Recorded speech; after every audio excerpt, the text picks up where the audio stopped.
Bueno, buenas tardes a todos. Estamos, bueno, ya en la última mesa de este maravilloso congreso que, bueno, lleva por título, bueno, sería la mesa número 9, que voy a tener el honor de presidir, que lleva por título de caballos, perros y más símbolos animales. Entonces, bueno, vamos a comenzar con Sandra Carolina Jiménez Pedrosa. Ella proviene de la Facultad de Filosofía y Letras de la Universidad Nacional Autónoma de México y su comunicación se intitula El simbolismo de ciertos animales en los naufragios y, permítanme porque aquí, en los naufragios en la peregrinación de Bartolomé Lorenzo. Por favor, Sandra, tienes la palabra.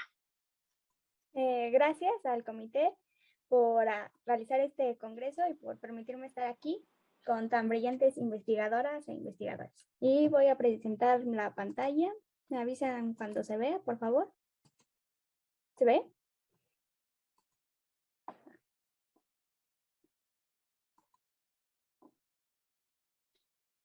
El nombre de mi presentación es El simbolismo de ciertos animales en los naufragios de Alvar Núñez Cabeza de Vaca y en la peregrinación de Bartolomé Lorenzo de José de Acosta.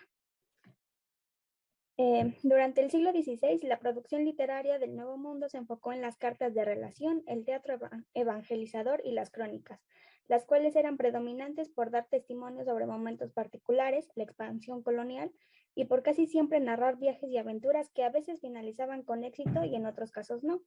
Por ejemplo, Los naufragios de Alvar Núñez Cabeza de Vaca es una obra que relata la transformación de un conquistador en un conquistado, a diferencia de la peregrinación de Bartolomé Lorenzo de José de Acosta, que cuenta la historia de varios cambios para mejor. En vista de ello, diversos investigadores elaboraron artículos a través de los años acerca de estas obras clave de la literatura de viajes y aventuras, como El tiempo del descubridor, Los naufragios de Cabeza de Vaca, por Emilio Ruiz Granda, Naufragios de Alvar Núñez Cabeza de Vaca, distintas representaciones del sujeto, por María del Pilar Ríos, y Las crónicas de Indias como documento informativo, Los naufragios de Alvar Núñez Cabeza de Vaca, de María José Borrero Barrera, los cuales se limitan a realizar un breve análisis narratológico y exponer varias ideas sin desarrollarlas plenamente. Asimismo, existen artículos que discuten sobre el carácter ficcional y autobiográfico de estas obras, como Autobiografía y Verdad, la caracterización narrativa de Alonso Ramírez y Bartolomé Lorenzo por Enrique Rodrigo, de lo cronístico y lo ficcional en Los naufragios de Alvar Núñez Cabeza de Vaca, de Giorgio Serra, y Cuando la realidad supera la ficción, Los naufragios de Alvar Núñez Cabeza de Vaca, de Alfredo Jiménez. Igualmente, todos estos artículos sirven para formar una lectura más completa de los naufragios y la peregrinación. No obstante, no son pertinentes para realizar un análisis del simbolismo de los animales más frecuentes en ambas obras, puesto que solo se menciona la naturaleza o no se menciona en lo absoluto. Del mismo modo, no existen artículos sobre los naufragios dedicados a estudiar el trasfondo simbólico, únicamente la narrativa y las similitudes con otras obras del género, como Los infortunios de Alonso Ramírez. Curiosamente, nunca con la peregrinación, obra que cuenta con pocos artículos centrados en observar el texto desde un punto de vista cultural o simbólico. Por ello, ahora es preciso establecer un método o una base para iniciar un análisis de este tipo. Por lo tanto, primero debe definirse el símbolo. El símbolo es descrito como, cito, algo que representa a algo distinto, cierro cita. En otras palabras, el símbolo es una unidad general de significación que proviene de la tradición, que tiene un significado mayormente cultural y el cual debe analizarse al interior y exterior del texto. Para eso es necesario seguir uno de los pasos recomendados por Northrop Frye. Cito, cuando el crítico formal llega a tratar de símbolos, las unidades que aísla son aquellas que muestran una analogía de proporción entre el poema y la naturaleza que imita. En este sentido, la mejor denominación del símbolo es imagen. Cierro cita. Este primer paso ya ha sido realizado, pues se seleccionaron los 3 animales más destacados en los naufragios y la peregrinación, aquellos que poseen una función al exterior e interior del texto. Estos animales son el caballo, el mosquito y la vaca. En consecuencia, ese sería el núcleo y propósito del análisis. Establecer los significados alejados de las obras de esos símbolos e imágenes, observar cómo funcionan al interior de los textos, es decir, cito, traducir al lenguaje explícito o discursivo lo que está implícito en el poema, cierro cita, y construir una serie de relaciones entre ellos para permitirle al lector ir más allá de su interpretación y análisis. Por lo tanto, empezaré el análisis con el caballo, el primer animal que trajeron los españoles al continente americano y el cual fue usado como un medio de transporte, una herramienta en la guerra contra el imperio azteca y luego utilizado como arma de cacería de los pueblos indígenas. En la obra de Cabeza de Vaca, el caballo aparece continuamente. Al principio actúa como un arma o instrumento para lograr la conquista de Florida. Cito, llegamos a la isla de Santo Domingo, donde estuvimos casi 45 días, proveyéndonos de algunas cosas necesarias, señaladamente de caballos. Cierro cita. Después opera como un medio de sobrevivencia cuando Cabeza de Vaca y sus compañeros se ven obligados a comer sus caballos. Cito, hallaron el caballo y nos dijeron dónde hallaríamos a él por el río abajo, y así fueron por él. Y su muerte nos dio mucha pena. El caballo dio de cenar a muchos aquella noche. Cierro cita. Y finalmente funciona como un medio de transporte. Estos tres significados van de acuerdo a lo que dice Chevalier sobre este animal. Cito, cuando hay un conflicto entre ambos, la carrera emprendida puede conducir a la locura y la muerte. Cuando hay acuerdo, aquella se hace triunfal. Cierro cita. En otras palabras, Cabeza de Vaca, el jinete, está en conflicto con su vehículo o su destino, como también afirma Chevalier. Por ello, el viaje de Cabeza de Vaca cae en picada desde el momento en que cree que los caballos ya no son tan necesarios ni importantes como la comida o el agua. En cambio, Bartolomé Lorenzo está en sintonía con su animal para cazar. Cito, fue Lorenzo con él a caballo con una desjarretadera y cuchillo, y hallando una gran manada de puercos, entraronse por el monte que allá dicen Arcabuco, donde por la espesura y matorrales se apearon de los caballos para seguir la caza. Cierro cita. Lo utiliza como una herramienta y todo va bien. Sin embargo, él realiza la misma elección que Cabeza de Vaca y abandona al caballo. Cito, salióse a caballo solo y de noche, y como iba sin guía y los caminos eran en extremo dificultosos, a poco tiempo se perdió, y dejando el caballo anduvo de pie mucho espacio con trabajo excesivo. Cierro cita. Entonces, al restarle importancia al animal, adquiere un tono más oscuro. El equino siempre ha sido denominado como una guía del hombre, el cual a su vez lo es del animal. Así que si uno de los dos toma un camino equivocado o falso, irán ambos por el camino de la muerte y la desgracia. No obstante, si van por la vía correcta, alcanzarán la abundancia y la gloria. Por ello, el corcel es un animal que se presta a confusiones debido a su dualidad, la cual, como se puede apreciar, se muestra en ambas obras. Primero, el sentido de riqueza, es decir, antes de que comience el viaje de Cabeza de Vaca y mientras caza Bartolomé Lorenzo, y posteriormente el de la fatalidad cuando ambos se pierden. Es este el único de los animales expuesto aquí que goza de una dualidad, lo contrario al mosquito o zancudo, el cual es un símbolo puramente negativo y violento que, según Chevalier, cito, busca obstinadamente violar la vida íntima de su víctima y alimentarse de su sangre. Cierro cita. Ejemplos numerosos están en La Peregrinación. Sin embargo, estos son los más relevantes. Cito, tenía una capilla en que decía misa y lo demás estaba metido en un bohío cercado de mucho humo por defensa de los mosquitos, que eran infinitos, plaga allí muy insufrible. Cierro cita y, cito, no dejando descubierto el rostro ni las manos por la plaga de los mosquitos, que era tan cruel, y más parecía monstruo que hombre, y no le dejaban sosegar de día ni de noche, y algunas veces se rodeaba de humo para ahuyentarlo de sí. Cierro cita. En La Peregrinación se ve como el mosquito le deja profundas llagas en el cuerpo que le provocan un gran suplicio, el cual se asemeja bastante a los martirios sufridos por Cristo. De la misma manera, en los naufragios se ve una situación similar cuando describe con mucha precisión a los mosquitos con los que convive diariamente, los que lo hieren continuamente, igual que a Bartolomé Lorenzo. Cito, hallamos por la tierra muy gran cantidad de mosquitos de tres maneras, que son muy malos y enojosos, y para defendernos de ellos hacíamos alrededor de la gente muchos fuegos de leña podrida y mojada. Cierro cita. Esta plaga de mosquitos acecha a los protagonistas con un propósito, y es que el lector pueda darse una idea de los obstáculos que sufren los personajes principales y de cómo los superan, pues como dice José Juan Arrón, cito, el autor contempla el paisaje con una pupila ficcionalizadora que lo distiende, magnifica y torna pavoroso. La naturaleza resulta así alucinante y torturadora. Cierro cita. Poner a la naturaleza como un ente salvaje es una manera de otorgarle más valor a la lucha que emprenden Cabeza de Vaca y Bartolomé Lorenzo contra ella. Por ello, el mosquito es un animal destacable, puesto que él busca constantemente atacar a Bartolomé Lorenzo y a Cabeza de Vaca, como los leones que trataban de agredir a Daniel en la Biblia. Además, este animal contribuye a crear la línea de analogías con Cristo, la cual es uno de los temas importantes de ambos textos. Asimismo, la vaca tiene una gran carga simbólica en ambas obras porque es un, cito, arquetipo de fertilidad. Cierro cita. En los naufragios, la vaca aparece brevemente como un animal de gran utilidad para los pueblos indígenas, puesto que es una presa fácil y está siempre cerca de sus comunidades. Es decir, como dice Rubio González, cito, esta representación de la flora y fauna están en relación con el protagonista y sus necesidades, sobre todo en sus andanzas por parajes despoblados. Cierro cita. Por eso la vaca es tan mencionada por cabeza de vaca, ya que con la piel de ellas los indígenas realizan mantas que le regalan o intercambian con él que le ayudan a mejorar su vida cotidiana, es decir, responde a sus necesidades básicas. De la misma manera, este animal sirve para que Bartolomé Lorenzo encuentre el camino a un pueblo, a la civilización, luego de estar perdido durante meses en una naturaleza indómita, barbárica.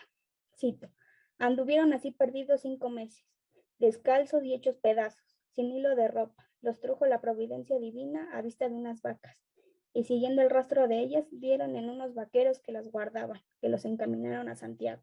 Cierro cita. También, como dice Chevalier, cito, la vaca, productora de leche, es el símbolo de la tierra nutricia. Cierro cita. Y esto tiene relación con lo anterior, porque donde hay una civilización, hay tierra fértil, hay vida y ciudadanos. Cito.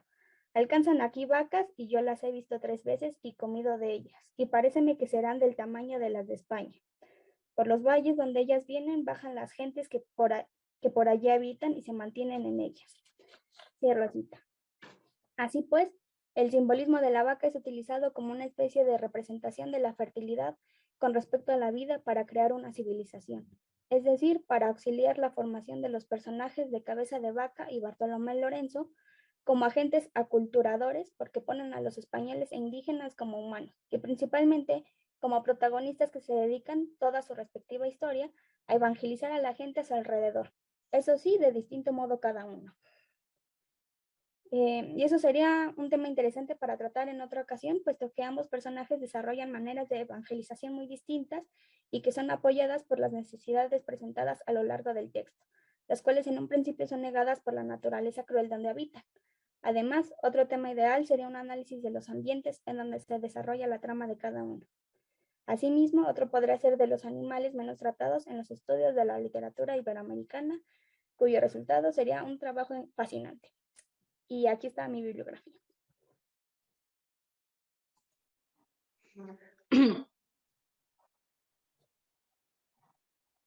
Ya sí, concluí. Ok, bueno, principal. muchas gracias, Sandra.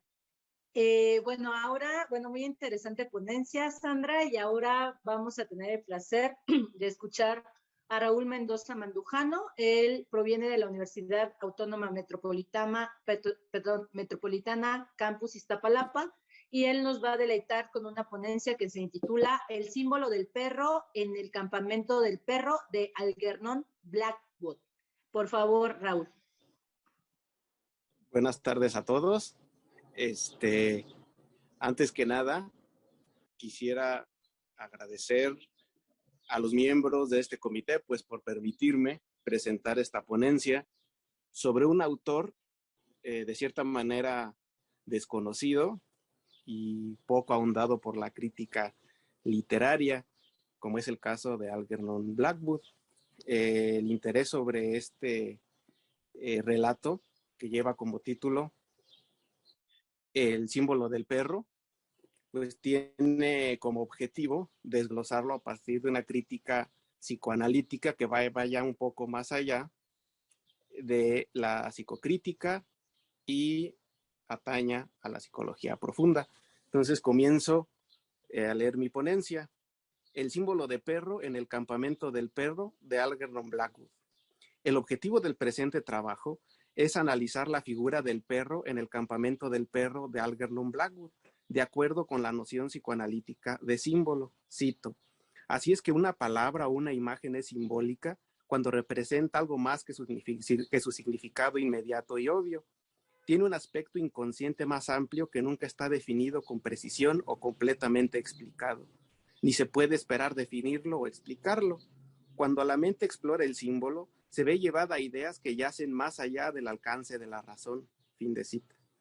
Tomar como punto de partida la figura del perro como algo que transgrede su significado común permitirá comprender la disociación entre el significado y el significante del signo perro. Dicha disociación es referida por los personajes de la historia, quienes nombran lo que los acecha durante una expedición a las Islas Suecas con el nombre de perro, porque no poseen otro signo para aludirlo. Es probable que la disociación del signo de perro se deba a la censura impuesta por la cultura hacia una parte más primigenia de la psique de uno de los personajes. Esta parte es lo inconsciente, que, para la psicología profunda, era la viva representación de la naturaleza. Podría decirse que la disociación del signo es la consecuencia de que un significante haya perdido su significado por la represión cultural. El allanamiento del perro como símbolo refiere al auge del inconsciente. Como es natural, el inconsciente no posee un lenguaje articulado. Las propiedades esenciales del animal referido que lo vuelven único se encuentran desgajadas. El perro mienta la irrupción de algo ignoto, capaz de corporizarse. También señala una parte interna del hombre que solo es posible testificarla a través de un escenario en donde la naturaleza ha domesticado a la cultura. Cito: y durante esta hora afanosa del crepúsculo en que nos dedicamos a descargar antes de que anocheciera, tuvieron a bien aflorar de nuevo con toda viveza las almas de mis compañeros y hacer otra vez sus respectivas presentaciones. En realidad, supongo, nuestro grupo no tenía nada de excepcional. En la vida normal, en casa, eran personas bastante corrientes, pero de pronto, al cruzar estas puertas de la naturaleza, les vi con más claridad que antes, con rasgos exentos del ambiente de los hombres y las ciudades.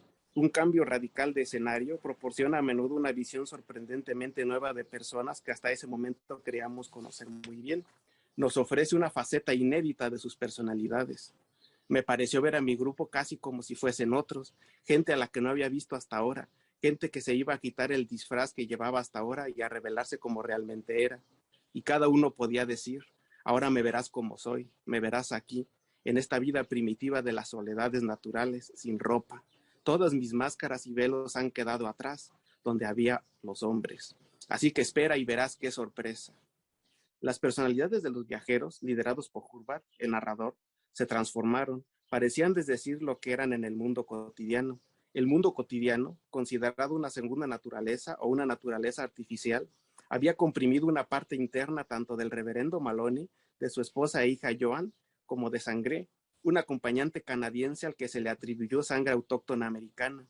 Todos estos personajes, exceptuando al narrador, parecieron más ellos mismos en los brazos de la naturaleza y no de la cultura, lo cual corrobora la hipótesis de Lacan de que la intersubjetividad es una serie de significantes representados en donde desaparecen los sujetos. Cito: no podía más que ir al encuentro del malentendido. Inter es, ciertamente, lo que solo por lo que siguió pudo denunciar como una intersignificancia, subjetividad por su consecuencia, siendo el significante lo que representa un sujeto para otro significante, donde el sujeto no está. Allí donde es representado, el sujeto está ausente. Por eso, aun estando representado, se encuentra de todos modos dividido. Fin de cita. Al alejarse de la intersignificancia, que no es otra cosa más que la intersubjetividad o la interacción de los seres humanos entre sí, se reveló el significado oculto de esos significantes, personajes.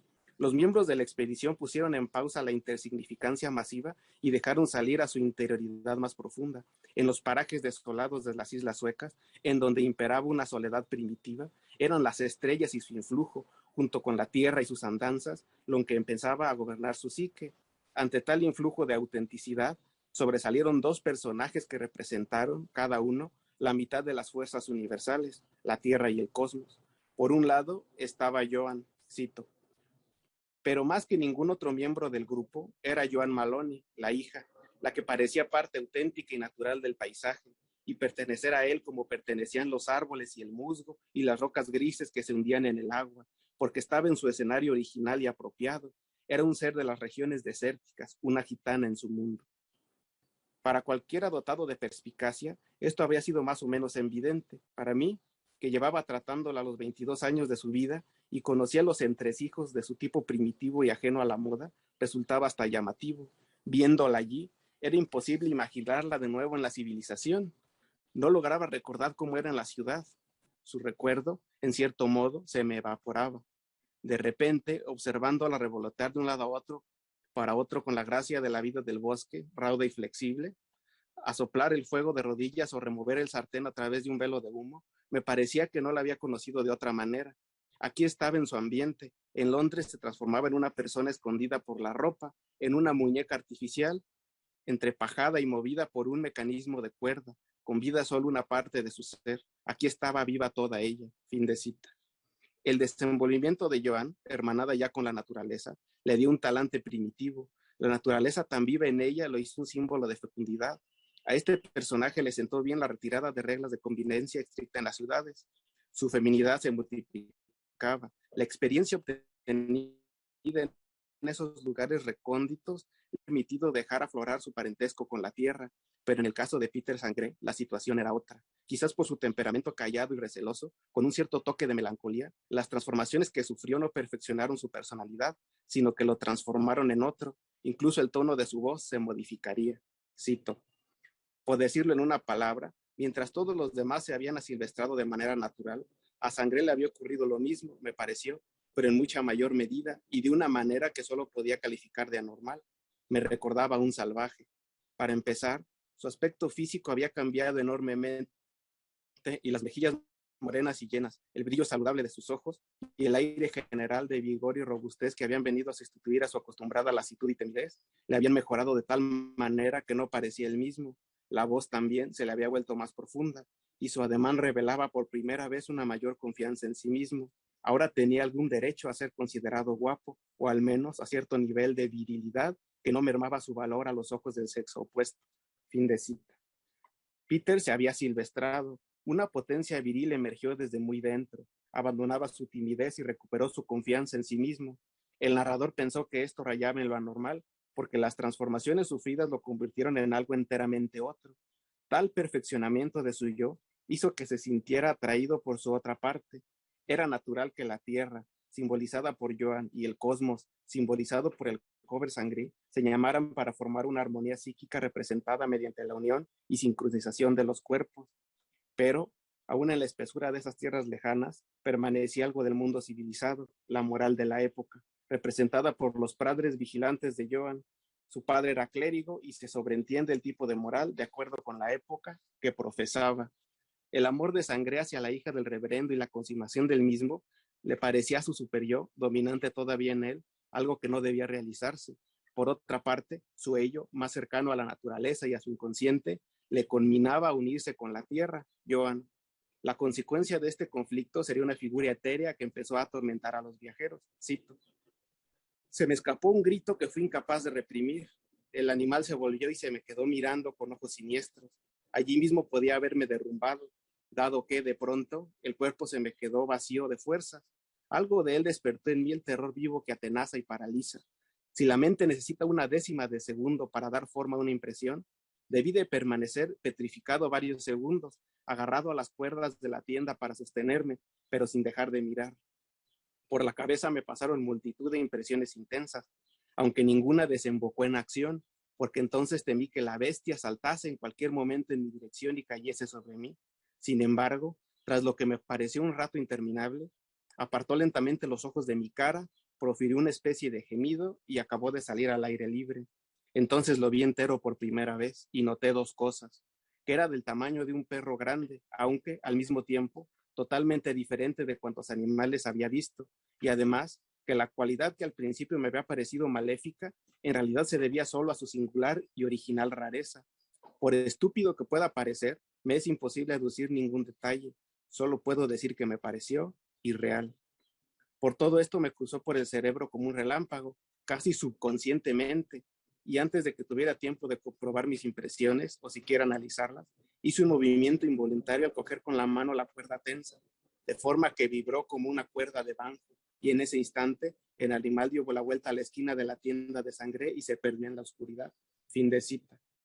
La aparición corporizada que salió de la tienda de Sangre, tal cual la describía el narrador, era un significante, parecido a un perro, por su tamaño, con un significado ignoto. Su significado estaba oculto para cualquier comprensión racional. En esas islas remotas solo había culebras, sapos e insectos. Aunque la vaga referencia de Hubbard sobre la aparición refirió a un perro, La verdadera fenómeno sobrepasaba las características de cualquier tipo de canino. Es natural que ante la presencia de lo desconocido, si no existe una referencia clara cínica, se busquen equivalentes conocidos, en este caso, un perro. Los patrones del terrorífico visitante fueron: acecha repetidamente a Joan y deja sus rastros en las casas de campaña, arañazos. Al verse superados y al mismo tiempo atraídos por el raro visitante, uno de ellos, Hubbard, quien tenía la mente más perspicaz, decidió buscar a John Silence, individuo excéntrico que le había advertido ya de las fuerzas desconocidas que acechan esas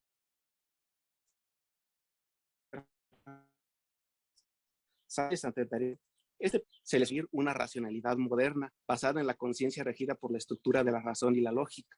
Precisamente por el predominio de dicha conciencia en la psique de los demás personajes, es por lo que se les escapa el fenómeno mismo. Todos ellos pensaron que se trataba de algo exterior, proveniente de la afuera, pero la presencia de esa forma con talante de perro no coincidía con un animal conocido, es decir, se trataba de algo simbólico. El desarrollo simbólico se debió a la ruptura entre la conciencia y el inconsciente.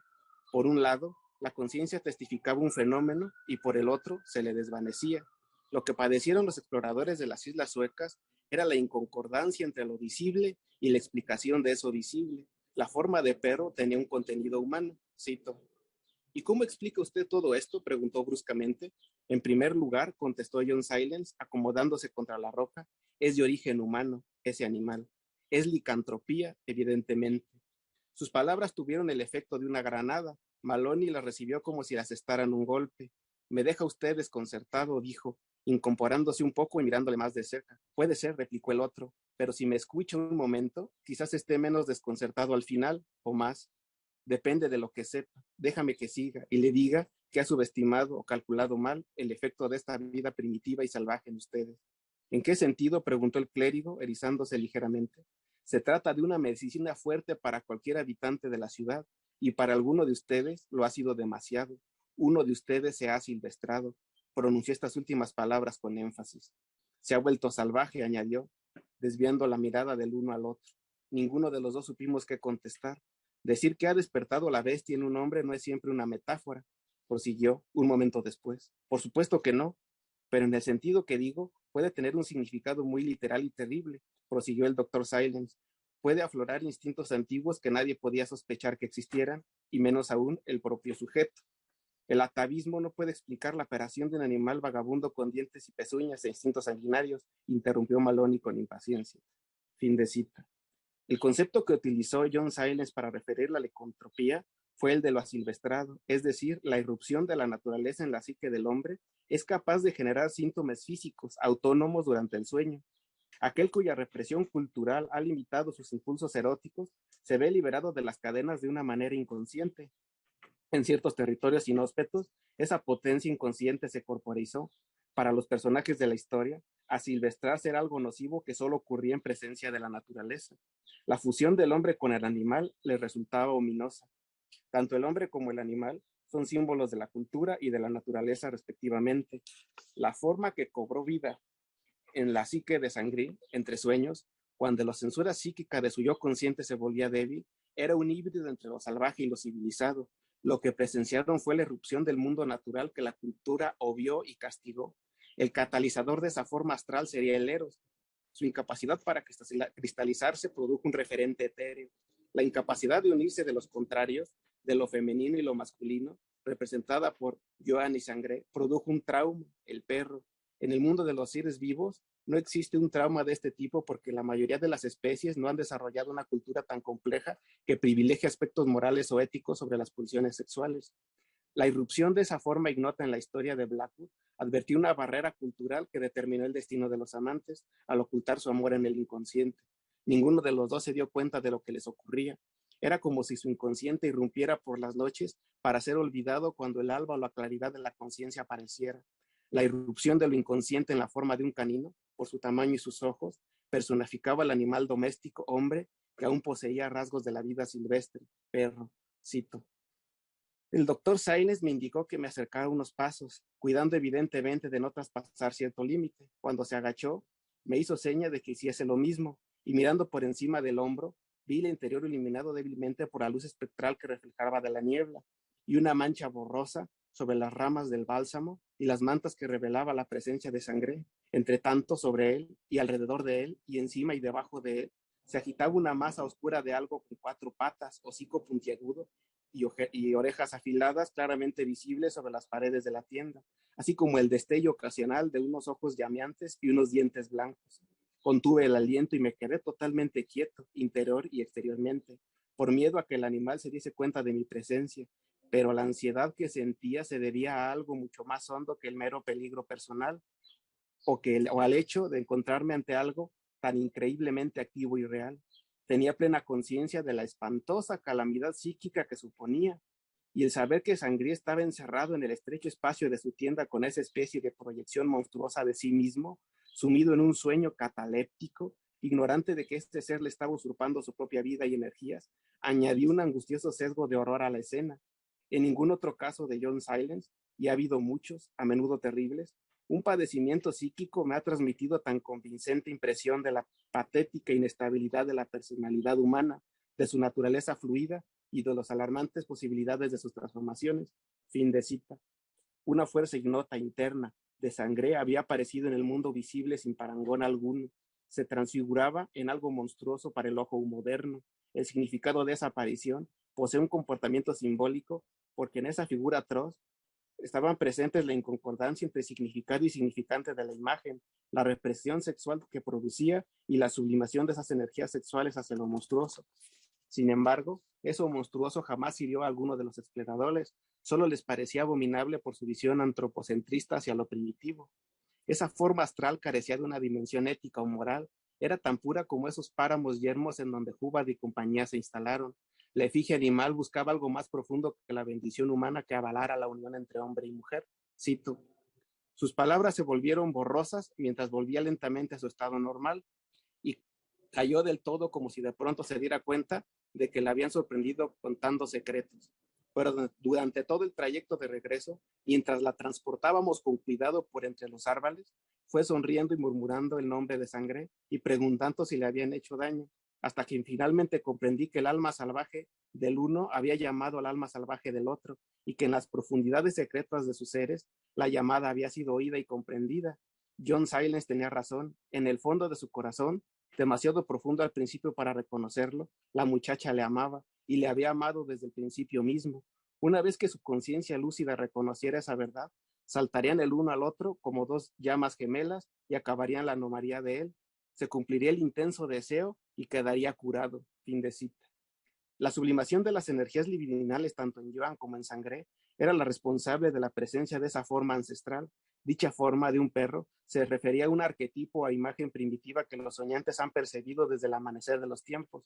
El perro simbolizaba una guía que le permitió al hombre reencontrar su camino. No es baladí que fuera un perro en lo que se convirtió el inconsciente de Sangré. Tampoco lo es que ese canino de orejas puntiagudas y mirada amenazadora se dirigiera en repetidas ocasiones a la casa de campaña de su amada. El inconsciente le enseñó el camino hacia lo que buscaba, vedado por una cultura que encaminó la atracción de los contrarios hacia el acuerdo entre familias. La única manera de curar el trauma ocasionada por los candados sociales era que los dos amantes se reconocieran como tales en su estado consciente, lo que significaría una reconciliación entre su estado consciente y su inconsciente, entre la cultura y la naturaleza. El símbolo de perro en la historia de Blackwood está compuesto por varios significados que van más allá de lo literal, o mejor dicho, este símbolo ha producido una ruptura entre el significante y significante del término perro. La referencia a una figura canina apareció en el relato ante la incapacidad de darle forma a una aparición reiterativa que presenciaron los viajeros cuando sailaron de la civilización y se anclaron a la naturaleza. Esta incapacidad para comprender el fenómeno se debía a que el perro era una emanación del inconsciente. La forma vaga, parecida a una representación astral, solo era posible cuando el influjo de la cultura cedía terreno a la naturaleza más prístina de algunos de los exploradores.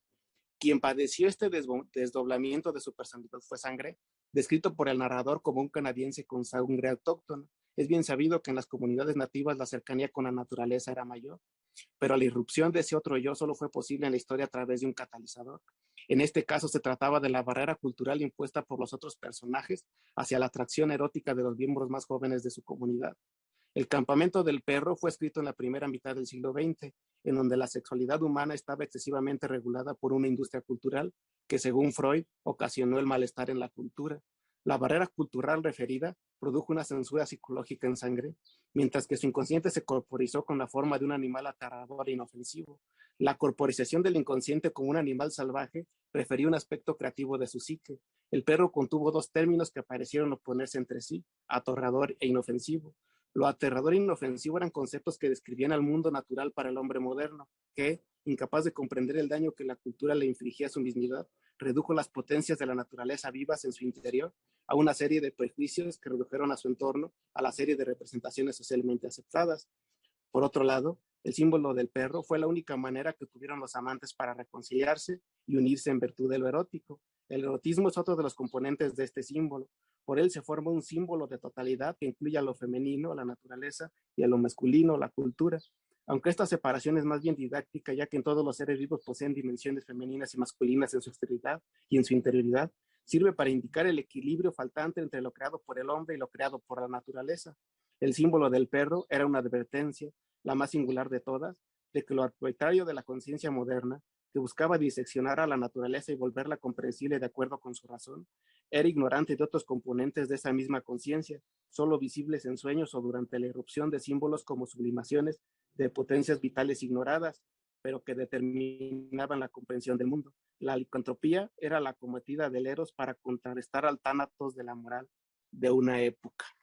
Muchas gracias, pues este es el fin de mi ponencia, espero y les haya gustado. Bueno, muchísimas gracias, Raúl, por esta interesantísima ponencia.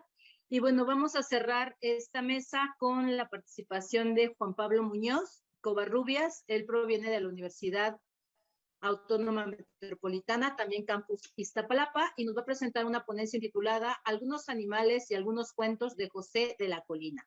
El micrófono es tuyo, Juan Pablo. Buenas tardes, qué gusto estar aquí. Me emociona mucho porque hace tiempo quería participar en este congreso.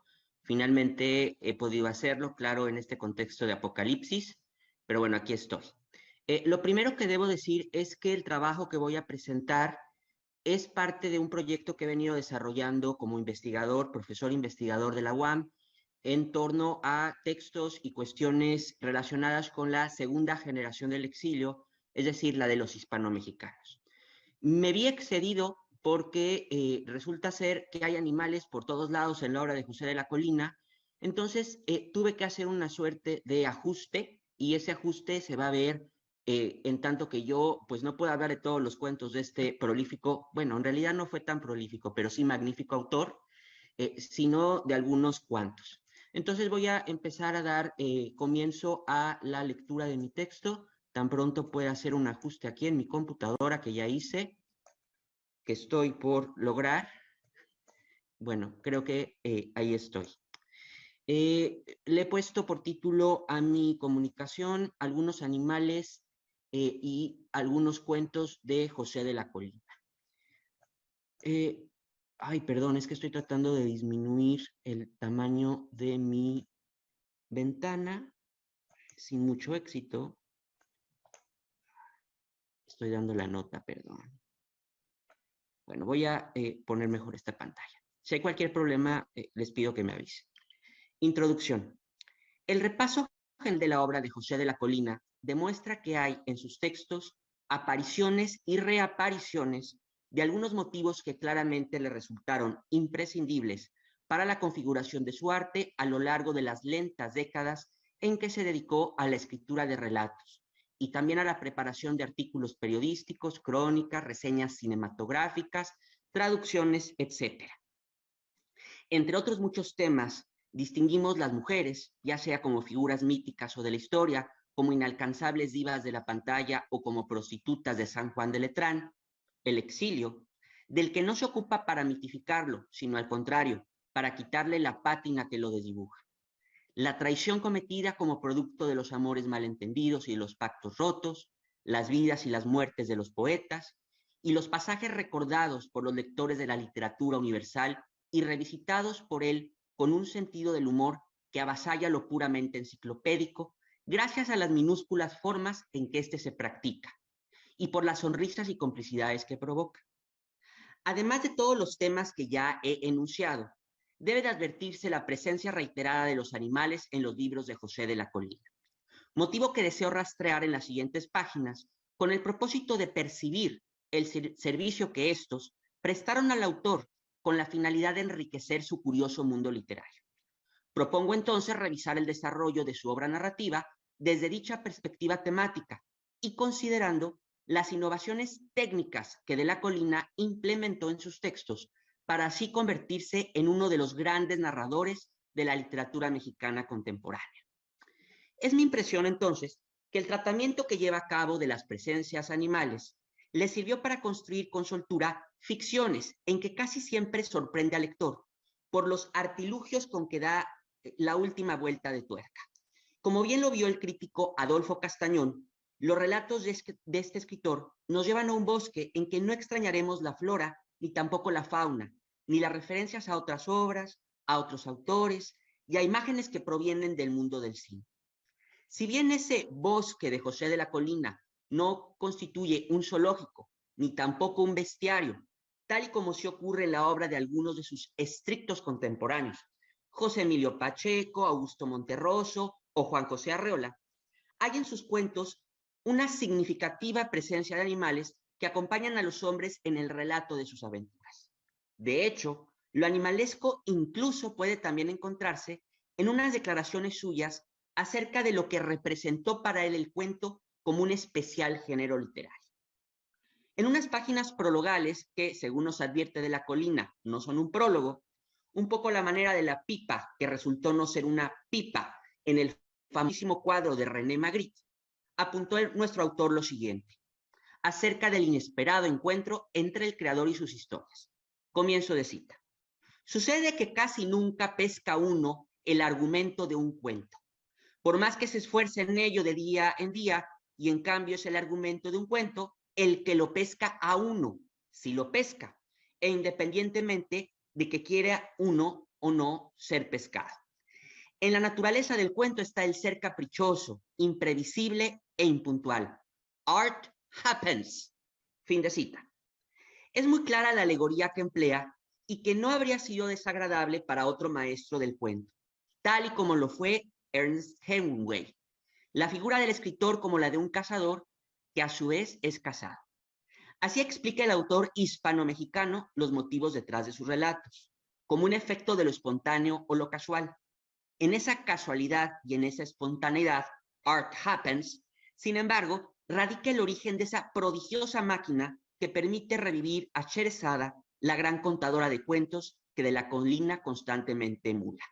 Rápidamente aquí mencionaré que hay animales en Cuentos para vencer a la muerte de 1955, que hay animales en Ven Caballo Gris de 1959 y La lucha con la pantera de 1962, sendos volúmenes, bueno, pues llevan en los títulos nombres de animales, Ven Caballo Gris, La lucha de la pantera. También hay animales en el álbum de Liddick, por ejemplo, en el cuento que lleva por título La Bella y la Bestia, y en la recopilación de cuentos de José de la Colina, esto evidentemente queda más claro, la recopilación de cuentos aparece en los años 2000 y que se intitula, ¿verdad?, Traer a cuento. En Tren de Historias de 1998 está Gato Trepado, que es una historia que yo apuesto, y quizá sin demasiado fundamento y pruebas, que se inspira precisamente en la gatita que tenía José de la Colina de nombre Polvorilla. Esto que acabo de mencionar es únicamente para que se note que hay animales, insisto, prácticamente en todos sus libros de cuentos, y por cuestiones de tiempo, en esta ponencia únicamente voy a analizar, y es lo que voy a leer a continuación, los animales en su primer libro de relatos, es decir, en Cuentos para vencer a la muerte, y voy a hablar acerca de los caballos en por lo menos un cuento de Ven Caballo Gris. Entonces eso es lo que me propongo hacer a continuación. La segunda parte de mi trabajo le he puesto por subtítulo Las prehistorias de un cuentista. Nótese el chiste, prehistorias. Su primer libro de cuentos, o como él lo denominó, su libro cero, apareció en 1955, es decir, cuando nuestro autor tenía 20 o 21 años. Fue publicado dentro de la colección Los Preces de Juan José Arreola. Acerca de la precocidad del escritor, hay interesantes apuntes en la librería de Arana de Simón Otaola. O sea, tenía 20 o 21 años cuando publica su primer libro, lo cual creo que es bastante sorprendente. Y también en dicho volumen se señala la escritura de un libro que finalmente no apareció. Puede suponerse que algunos de esos textos desechados pertenecerían al que sí fue el primer libro de José de la Colina, pero esta es tan solo una hipótesis. Los cuentos para vencer a la muerte revelan, entre otras cosas, las juveniles intuiciones de quien prevé que la escritura es más que un oficio, una pasión. Cito: escribir es un acto de amor y solo amando se vence a la muerte. Fin de cita. Puede deducirse que con el paso de los años se sintió nuestro escritor poco satisfecho con esta colección primigenia, pues no recogió los textos en la recopilación más amplia y completa de sus relatos, que lleva por título Traer a cuento. Sin embargo, en los cuentos para vencer a la muerte ya se distingue una característica que es relevante para él como autor de ficciones: la altísima conciencia literaria en la construcción.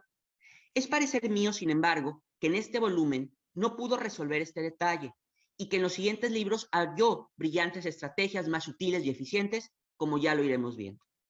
La anécdota de El heredero del pez de plata es bastante simple, como sencilla es asimismo la estructura de este cuento más bien fallido. Un profesor de historia natural se plantea la escritura de un tomo en que quiere indicar datos e informaciones conocidas acerca de la naturaleza. El personaje tiene por único acompañante un pez. Cuando siente la llegada de la muerte, repentinamente se levanta de la cama, se lleva a la pecera y busca a quién regalar el animal. Situación que carece del más mínimo rastro de verosimilitud. En la calle se topa con un niño, le entrega el pez sin asegurarse de que sabrá cómo alimentarlo y el hombre después muere. El cuento se cierra con algunas ideas acerca de la improbabilidad de la historia. Cita: esa es toda la historia. Puede parecer mentira, pero os ruego que creáis en ella. Fin de cita. Y con la archiconocida y típica frase popular. Comienza cita: colorín colorado, este cuento se ha terminado. Fin de cita. Es una historia previsiblemente lineal esta que estoy analizando, y en que el animal sobre el que se recarga la anécdota carece de un significado o de un peso simbólico, más allá de ser el único acompañante de un hombre bastante improbable. Hay que decirlo, se trata de un cuento pésimo, en que todavía no hallaba de la Colina los elementos necesarios para validar la noción de que el arte sucede, art happens, y en que buscaba imponer una lectura metaliteraria. Sus falencias se deben a dos motivos. Primero, la escasa originalidad en la estructura. Y segundo, la sensación que permanece en el lector, que aquello carece de algún elemento lo suficientemente sugestivo o sugerente como para que haya un trasfondo en las acciones. En todo caso, de la Colina se propuso escribir un cuento acerca de los funcionamientos de la ficción. Otro texto de cuentos para vencer a la muerte que debemos destacar es Caricias de un enfermo. Su historia parece erigirse sobre los principios de lo fantástico o lo maravilloso, solo para terminar imponiendo una imagen de absoluta y real decadencia. Un hombre convalece solitariamente de una enfermedad en una pensión. Identifica durante el reposo el tacto de una mano femenina que lo consuela y acaricia. En las últimas líneas, el narrador nos revela la naturaleza real de esa atentísima mano. El texto recuerda, por cierto, un cuento del poeta Nerval y otro de Maupassant, y también la reformulación llevada a cabo por Alfonso Reyes en La mano del comandante Arana. Voy a citar únicamente el final del cuento, en que se revela que esa mano mágica es una rata. En esos momentos entró en el cuarto la luz de los soldadores, y el enfermo vio, allá en el rincón, una rata blanca, una rata de laboratorio atrapada en una trampa de resorte. Era su mano blanca y suave, asesinada, y el corazón quedaba vacío con los latidos huecos y tristes. Fin de cita. Finalmente, y todavía en Cuentos para vencer a la muerte, en El niño blanco y el cazador negro, de la Colina dispone la historia en la República Dominicana, país donde vivió una temporada durante el exilio. Los dos personajes del título conversan y reflexionan acerca de la vida desde un punto de vista aparentemente panteísta. El cazador negro tiene la oportunidad de matar varios animales, pero rechaza hacerlo. Para el niño resulta incomprensible tal actitud, siendo él un cazador. Solo puede explicarse su conducta bajo la consideración de que para el negro todos los seres se hallan conectados los unos con los otros. A partir de este momento voy a mudarme, voy a cambiar de libro y voy a hacer una introducción general acerca del gran libro de José de la Colina Ben Caballo Gris, y particularmente dentro de este volumen solo voy a comentar uno de los cuentos, con la intención de respetar los tiempos que los amables organizadores del Congreso han dispuesto. Entonces paso a este, que será el último apartado, subapartado de mi trabajo. Y voy a leer. Número 3, la maestría del narrador. Es Ben Caballo Gris probablemente una de las colecciones más destacadas de la cuentística mexicana del siglo pasado. Para concebir la evolución en la escritura del cuentista, ha valido mucho la pena leer el primer volumen suyo y comparar la madurez con que escribe los textos de este segundo libro de cuentos. Al momento de preparar y editar la obra, De la Colina se percató de la recurrencia con que iban apareciendo los caballos en por lo menos 3 de las narraciones. Este rasgo sirvió para que el libro se convirtiera en un volumen conformado, no de forma accidental, sino con imágenes que le otorgan coherencia, fluidez y continuidad. El epígrafe, bajo el cual agrupa los relatos, es toda una poética. Son unas palabras de Joseph Conrad, uno de los autores favoritos del escritor. En ellas se declara que la misión literaria va más allá de captar un momento de la vida. Lo que verdaderamente se busca es, en palabras de Conrad, inicio cita, mostrar su vibración, su color y su forma, y a través de su movilidad, su forma y su color, en revelar la substancia misma de su verdad, en descubrir el secreto evocador, la fuerza y la pasión que se esconden en el corazón de cada instante persuasivo. Ahora, hay 3 cuentos en Ben Caballo Gris en que aparecen caballos. El primero, que lleva por título La Cabalgata, que es un cuento en que el protagonista resulta ser el famoso y querido Jorge Manrique. Es un cuento de corte fantástico en que vemos al caballero Jorge Manrique con verdaderas cuitas de amor y con el empuje fantástico de la mano fantasmal de su padre, que lo empuja hacia la guerra y hacia la muerte junto con su caballo. El segundo cuento en que aparece un caballo es el que voy a analizar dentro de unos instantes y que lleva por título, no quiero traicionar las palabras del título, Caballo en el silencio, que es un cuento, como lo van a ver inmediatamente, en que se revela la crueldad a la que pueden ser sujetos los animales. Y el tercer cuento en que aparecen caballos en Ben Caballo Gris se llama Ben Caballo Gris, y es un cuento en que de forma muy poética nos presenta a José de la Colina, a un hombre de la Revolución Mexicana que se encuentra ya en los años 50 muy probablemente en una situación patética, puesto que se halla sin un futuro, sin una casa, sin una entrada económica lo suficientemente grande para vivir, ¿no? Y tiene en ese cuento el protagonista ciertas fantasías de que un caballo gris hermosísimo que lo remite a la época de la Revolución lo va a visitar. Entonces son 3 los cuentos en Ben Caballo Gris en que aparecen caballos. Yo voy a hacer el análisis y ese será, digamos, el cierre de mi intervención, el análisis del segundo de los cuentos. Caballo en silencio nos remite nuevamente al mundo caribeño y al ambiente de la infancia. Antes de que comience el relato, en la edición de 1959, se inserta un dibujo realizado por José de la Colina que nos sirve para conocer por adelantado el desenlace. Se trata de un caballo tumbado que refleja un gran sufrimiento y que está rodeado por las estrellas en la mitad de la noche. Voy a hacer el esfuerzo aquí, deseenme suerte, que me sigan los valientes. Voy a hacer el esfuerzo de enseñarles el dibujo, porque me parece que es un dibujo verdaderamente curioso, que José de la Colina incluyó en la edición de 1959 y que nos revela cuál va a ser el final cruel que va a sufrir el caballo. Es un dibujo que me parece particularmente expresivo y es este. ¿Sí? El caballo de este cuento va a ser, digamos, violentado por unos niños y va a morir en un barranco de una forma terrible. Este dibujo es de José de la Colina, así aparece en Ben Caballo Gris de 1959. Este cuento originalmente apareció en la revista de la universidad y apareció allí con unos preciosos dibujos del enorme pintor mexicano Juan Soriano, que están acá. Vean qué bonito está esto. Y si bien los caballos de Juan Soriano, pues claramente desde un punto de vista pictórico y artístico son superiores, pues no revelan, ¿verdad?, el final de la historia, que es este caballo que ha sido brutalmente violentado. Entonces, bueno, los enseño aquí porque me parece que son importantes como parte incluso del texto. Decía yo que originalmente este cuento apareció en la revista de la Universidad de 1956 y con dibujos del pintor Juan Soriano. En una entrevista concedida a Miguel Ángel Gemain de La Colina, resaltó el ritmo que buscó conceder a la historia y que según él reproducía el de la cámara lenta. El protagonista de Caballo en el silencio lleva por nombre el de Fernando y al igual que el autor del relato es hijo de exiliados. Fernando está al inicio del relato tumbado en la cama y lo que experimenta físicamente es descrito haciendo uso de una palabra bastante peculiar dentro de este contexto doméstico. Cita: yacía en la cama sin desear el sueño, oyéndose, escuchando el galope de sus 8 años a través de la sangre o en esa increíble vastedad del pecho, ese galope que se detiene asustado cuando escucha el quejido de las paredes de madera y continúa después, pero más rápido y desacompasado. Fin de cita. Por supuesto, he tratado de insistir en la palabra galope para resaltar así lo que más tarde es una realidad en el cuento, la fundamental presencia de un caballo.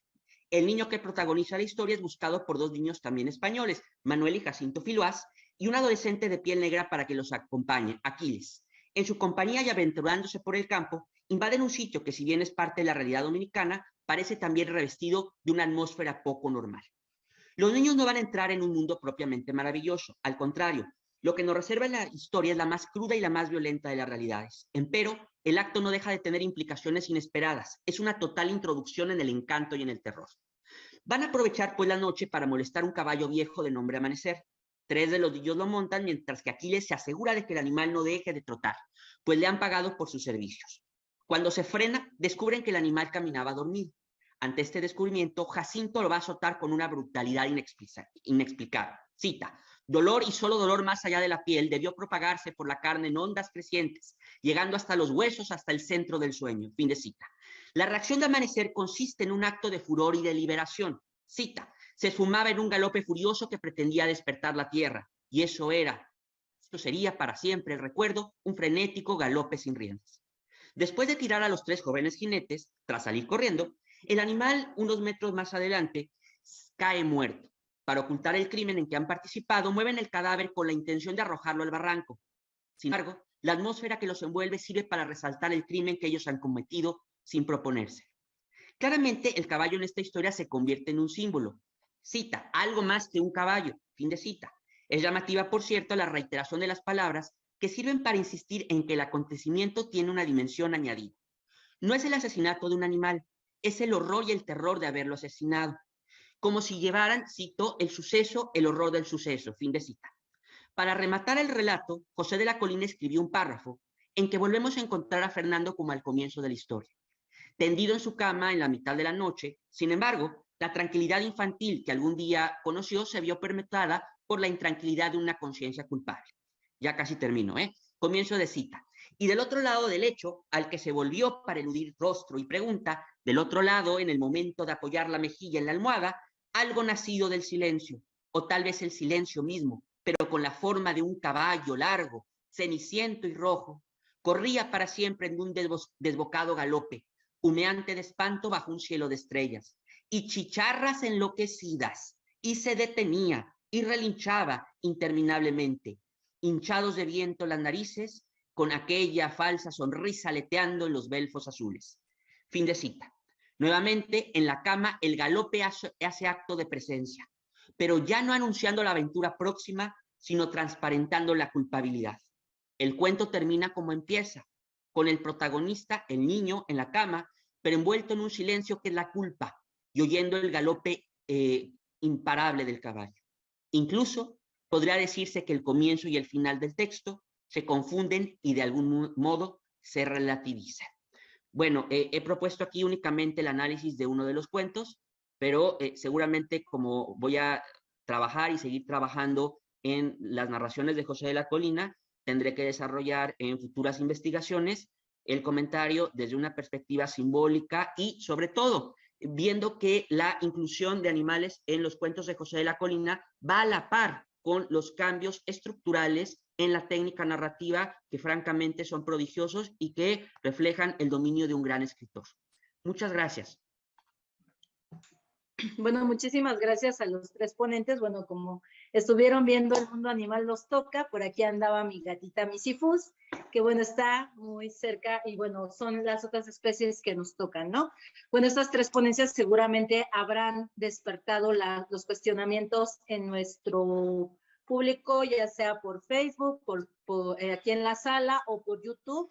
Entonces, bueno, sí entramos a esta ronda de preguntas. Si hay alguien que tenga alguna duda.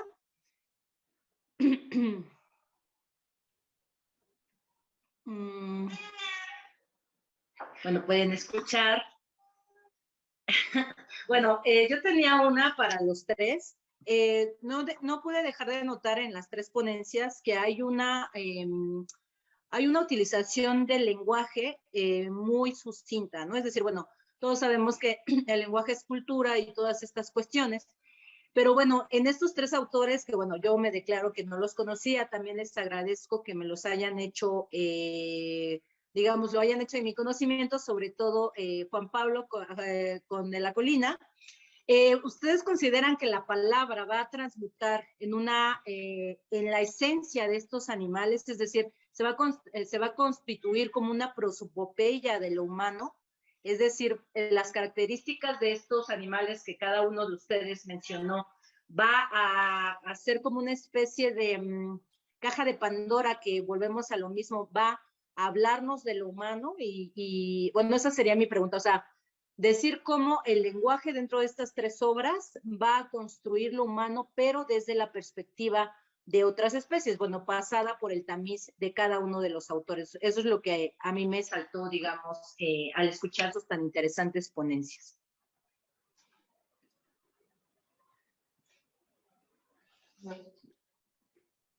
Yo quizá podría contestar diciendo que para José de la Colina los caballos son hermosísimos, ¿no? Y son por ello materia literaria inexcusable.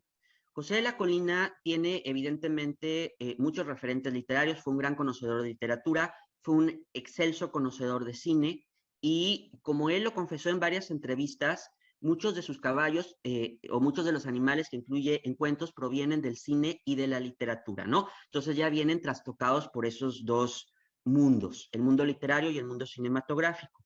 Yo añadiría que los animales y los caballos, como particularmente lo he tratado de señalar, bueno, tienen una presencia que va provocando evidentemente experiencias, a veces francamente poéticas, a veces francamente ruines, como lo acabamos de ver, y creo que claramente van procurando y van creando en sus textos una suerte de tensiones que al lector interesan de forma inmediata. Yo aquí, y aprovechando mi presencia en este congreso y con gente que sé que está interesadísima en animales y en literatura, pues, y un poco remando lo que estaba diciendo nuestra moderadora, me parece que la lectura de los cuentos de José de la Colina debería difundirse, porque es uno de los grandes maestros del cuento mexicano y me parece, y es una impresión mía que puede estar equivocada, que no se le está estudiando, que no se le está leyendo, y creo que mi muy modesto esfuerzo, ¿no?, desde mi posición como profesor investigador, es que se le lea más, se le discuta más y que se vea la complejidad humana, literaria, poética que hay precisamente en sus relatos. Es un poco lo que contestaría a ese respecto. Sí, Raúl.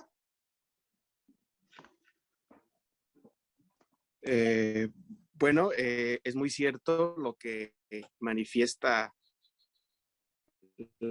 la moderadora y transforma su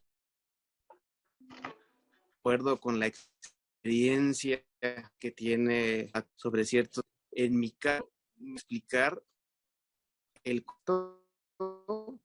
en el que se escribe un contexto atípico en donde hay muchos discursos que están influyendo en el desarrollo de la literatura. Está, por ejemplo, el psicoanálisis.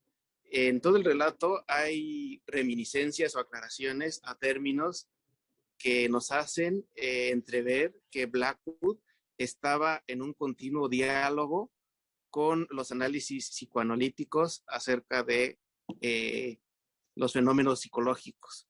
El mismo Blackwood lo que hace es romper una unidad básica del lenguaje, como es el signo lingüístico, ¿sí?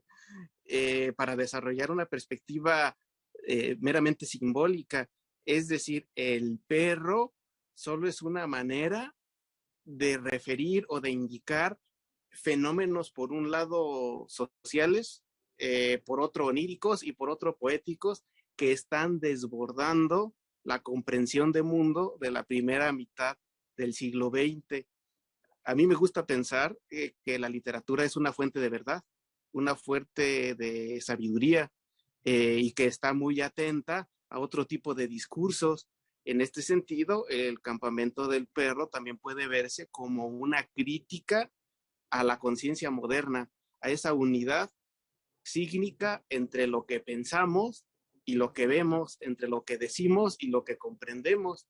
Y es a partir del don poético, como esta forma de hombre lobo que se presencia, pues desborda el significado común que se le da al perro y a los animales. Digamos que es una especie de inclusión de otro tipo de energías, de otra manera de comprender el mundo, más allá de lo literal y de la conciencia basada en la lógica moderna. Eso sería lo que yo intentaría mencionar.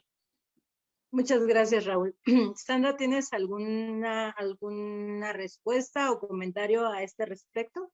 Pues a mí lo que me llamó la atención en los dos textos que leí fue de que tanto Cabeza de Vaca como José de Acosta lo que hacen es hablar de los animales y describir el dolor de ellos para simbolizar el dolor de los seres humanos. O sea, ellos nunca dicen, el ser humano, este hombre se siente desolado, se siente triste, se siente angustiado en el infierno. Ellos, lo que hace José de Acosta es describir a los mosquitos zumbando desesperados, chupando sangre de aquí y de allá, de todos los que están presentes, y succionando y haciendo miserable la vida de todos. Cabeza de Vaca también, cuando habla de los caballos, habla desde los caballos enfermos, muertos de hambre y ya quemados por el sol, como una forma de referirse a sí mismo. Nunca habla de yo me sentí o me sentía o me siento mal. Siempre es haciendo alusión al caballo, que él pues da, como que traduce su sentir. Bueno, muchísimas gracias. Bueno, como se pueden dar cuenta, aquí está mi compañera animal que no me deja cuando estoy trabajando, pero bueno, sí, dime, Marcela. Sí, más bien es un comentario de Facebook y nos dice Miriam Robles Medellín: maravilloso trabajo, gracias por acercarnos a estos cuentos, y en específico a José Pablo le pregunta si podría compartir nuevamente los títulos seleccionados para su análisis y porque también le gustaría leer esos cuentos. A ver, yo haría la sugerencia, que creo que es la forma más fácil de empezar a leer a José de la Colina, conseguir la antología que hizo, o la recopilación más bien que hizo el Fondo de Cultura Económica, Traer a Cuento, que trae muchos de los cuentos de José de la Colina. Sin embargo, debo mencionar que los cuentos que publicó a los 20, 21 años, José de la Colina, pues no quedó nada satisfecho con ellos y pues no aparecen en esa recopilación. Yo tuve que pelear fuertemente para conseguir el libro, y más en la pandemia. Finalmente lo encontré ahí en Mercado Libre, gasté mi salario en ello, y también, bueno, poco a poco he ido juntando, por ejemplo, esto es Ven Caballo Gris en la Universidad Veracruzana con el dibujo que les enseñé. Pero bueno, esto me ha costado, la verdad, algo de trabajo conseguirlo. Yo haría la recomendación general de empezar a leer a José de la Colina con Traer a Cuento, del Fondo de Cultura Económica, y que además ahí hay algo que no mencioné hoy. Bueno, pusieron el material de lectura de la UNAM, que también es una estupenda manera de empezar a leerlo. Ahí seguramente viene su cuento más conocido, La Tumba India, que es estructuralmente una cosa alucinante. No hay animales, pero es alucinante. Y bueno, decía yo que en la recopilación del Fondo de Cultura Económica además vienen muchísimas minificciones. Entonces, es un ángulo que yo no he tocado el día de hoy, pero que pues seguramente puede interesar, ¿no? Eso es lo que yo respondo, y gracias por el comentario y por el comentario positivo, ¿verdad?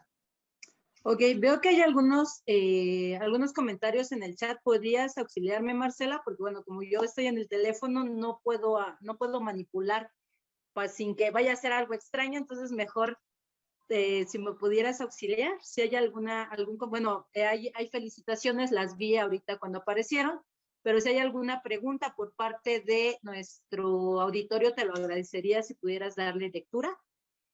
Son felicitaciones por parte de Adriana. Muchas gracias por compartir este material a Sandra. Y de María de Lourdes, me dio mucho gusto ver y más aún escuchar a Juan Pablo, a quien hace muchos años que no veía. Y pues me parece que son en realidad felicitaciones a los 3 ponentes. Entonces, bueno, pues fue una mesa para cerrar con broche de oro. Y bueno, como vemos, literalmente les vuelvo a decir que aquí está Misifus. Entonces, bueno, siempre vamos a encontrar a todas las especies y convivimos con ellas, ya sea de una manera simbólica, literal, y bueno, son como espejos que nos hablan de nosotros mismos, ¿no? Entonces, bueno, vamos a cerrar esta mesa en este momento y en unos 4 minutitos nos vemos para ya dar clausura a este magnífico congreso. Y bueno, ahorita nos vemos, no nos despedimos. Muchas gracias a los 3 y bueno, se les hará llegar su constancia vía por correo electrónico en una media hora, 1 hora más o menos, en lo que nos organizamos.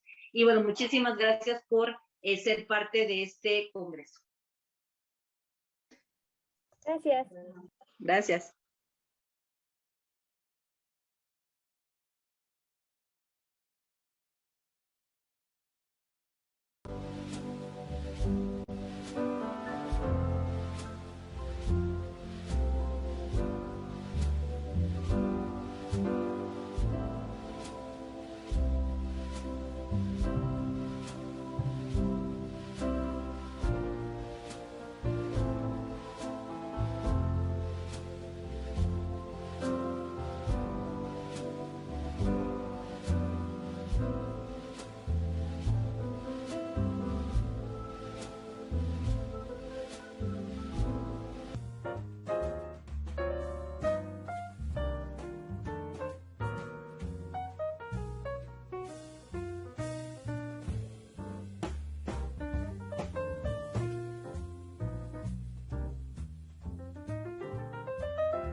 Bueno, buenas noches. Continuamos con esta jornada y con el evento final, que es el evento de clausura, en el cual solamente agregaremos algunas palabras el comité organizador con la intención de agradecerles todo su apoyo durante estos 3 días, sobre todo las participaciones de los ponentes que han sido muy, muy interesantes, y nos vamos con una muy, muy grata impresión de todos estos temas que hemos logrado reunir.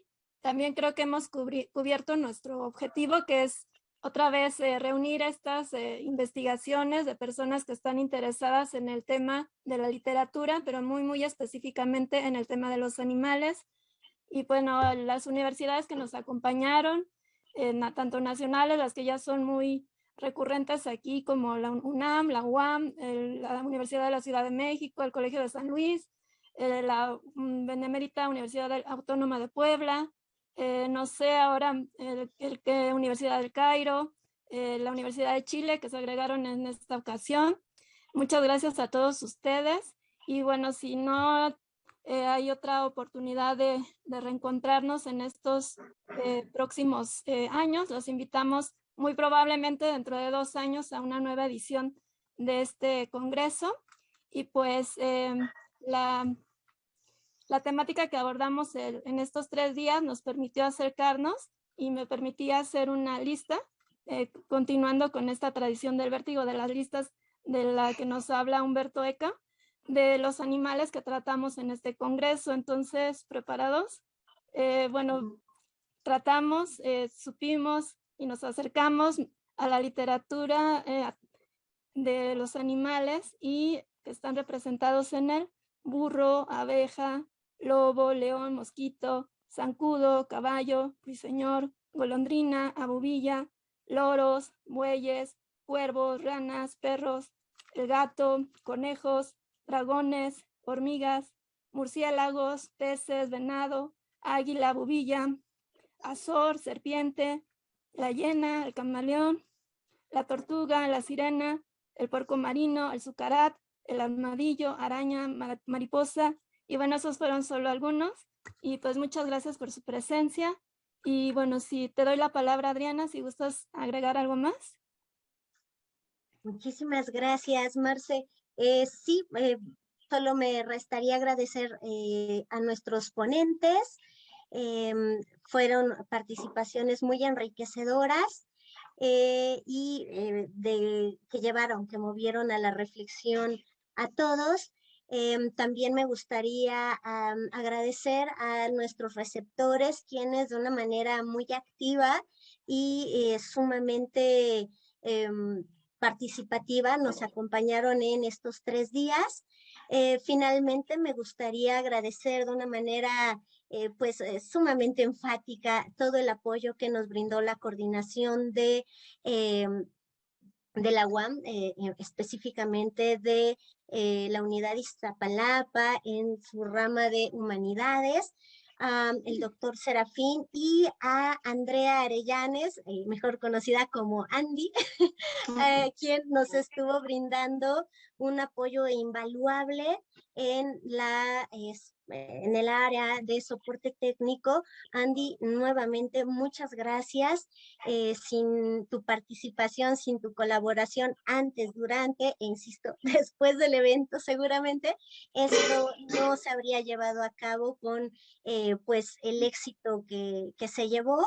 Mil gracias, porque sin tu trabajo, sin tu labor, sin tus atenciones, sin todos los cuidados que has tenido en las transmisiones, pues bueno, esta comunicación tan sabrosa que hemos tenido no se habría dado. Mil gracias y pues gracias a mis compañeras del comité organizador por haberme invitado a participar en esta emisión. Fue una experiencia enriquecedora, muy grata y muy provechosa. Muchas gracias. Pues bueno, no me resta más que agradecerles nuevamente a Adriana, a Andy, a Marcela y a nuestros ponentes y a nuestros seguidores que cada 2 años nos acompañan en este sueño animalesco y que nos hace reflexionar sobre toda la situación que tiene el ser humano junto con otras especies y pues todas las significaciones que nos ha dado, y hemos hecho un recorrido por las literaturas de todos, bueno, de la española, la medieval, la prehispánica, y que bueno, seguramente la figura animal nos dará para mucho más, y esperemos que para muchos animalibus más. Entonces, bueno, siendo el día 10 de diciembre a las 18:52 horas, declaro oficialmente clausurado la 5ª edición del Animalibus, y bueno, todavía no se vayan. Como evento final preparamos una pequeña exposición virtual con los temas, o bueno, con algunos de los animales que se presentaron en este congreso, y los invitamos a que la visiten. Es muy cortita, si acaso durará 15 minutos, la vamos a colgar en el Facebook y en nuestras redes personales y en las redes del posgrado para que la puedan ver. Y bueno, por favor, Andrea, Andy, si pudieras mostrárnosla para que vayamos, pues bueno, permítanme tantito porque andan por aquí los chaneques y mi computadora está brincando. Entonces, permítanme tantito. Se abre, agradecemos también los comentarios que están llegando en el chat, de Eduardo, de Tania, de Elizabeth. Muchas gracias por sus comentarios. Ok, muchas gracias, Marce. Entonces, bueno, seguimos aquí con los chaneques, y entonces, bueno, esta pequeña exposición tiene, por título, Animalia in Tempore, que quiere decir a los animales en el tiempo. Y bueno, ¿podrías darle a la siguiente, Andy, por favor? Van a encontrar en estas pequeñas salas algunas reflexiones como esta, de Sabrina Tunotti, que dice: el animal es una cima misteriosa, llena de oportunidades y trampas. Escalarla es reencontrarnos con nosotros mismos a través de una mirada de reflexión y descubrimiento. Del lado derecho van a tener al ave fénix en uno de los bestiarios. La siguiente, por favor, Andy. Posteriormente vamos a ver la influencia de la literatura clásica. Aquí tenemos una fábula, la del cuervo y la zorra, que está en latín. La siguiente, por favor, Andy.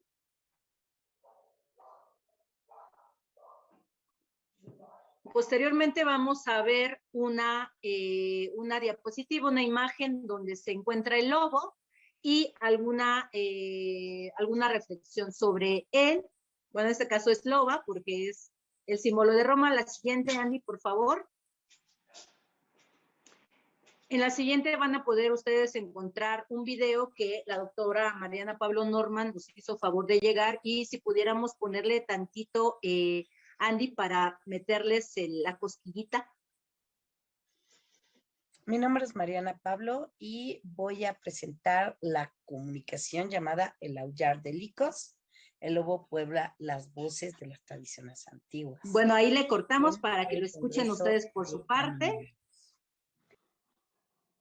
Después nos vamos un poquito más adelante en el tiempo y ya brincamos a cómo este imaginario animalesco llega a América, como aquí tenemos una de las representaciones de los animales que pasaron, o que bueno, que no se conocían ni de la construcción.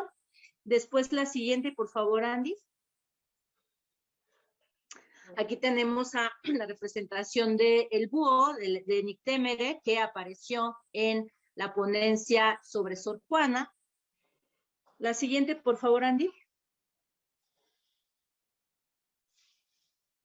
Aquí retomamos un poco de la literatura prehispánica y estos seres híbridos que se convierten en dioses. En este caso tenemos a Quetzalcóatl o la diosa emplumada, y tenemos alguna referencia a su leyenda. La siguiente, Andy, por favor. Luego nos brincamos hasta el Renacimiento con una pintura de Blake, y tenemos aquí a Dante con estas tres fieras que se encuentran con ellas en la antesala del infierno. La siguiente, por favor, Andy.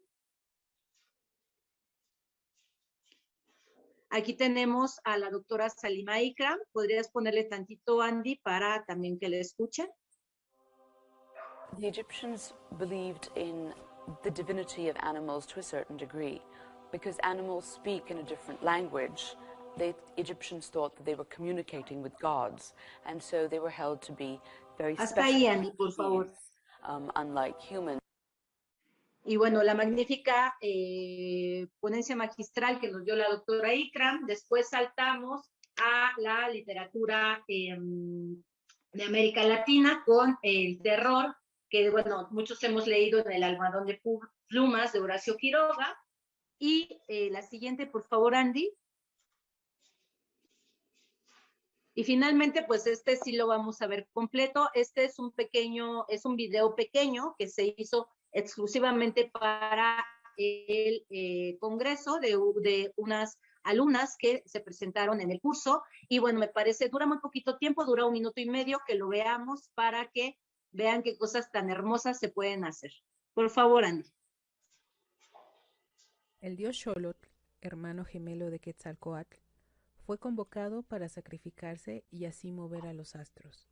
Pero el dios no quería morir, así que corrió y fue escondiéndose, transformándose primero en maíz, luego en maguey, se dice que en perro y en guajolote, hasta que se arrojó al lago convirtiéndose en el ajolote. Ejecatl, descubriéndolo cada vez, lo extrajo del fondo para completar el ritual, y así es como comienza la leyenda del Axolotl. Entonces, bueno, con este maravilloso video no me resta más que agradecerles y invitarlos e invitarlas a que se den una vuelta en esta pequeña exposición. La colgaremos en nuestras redes sociales, y a título personal, el de mis compañeras, el de Andy, el del posgrado de la UAM, les agradezco muchísimo su apoyo, su asistencia, y bueno, esperemos que en 2 años nos volvamos a ver aquí para seguir dialogando sobre el animal y todas las significaciones que puede tener. Muchísimas gracias, y con esto concluiríamos nuestro congreso.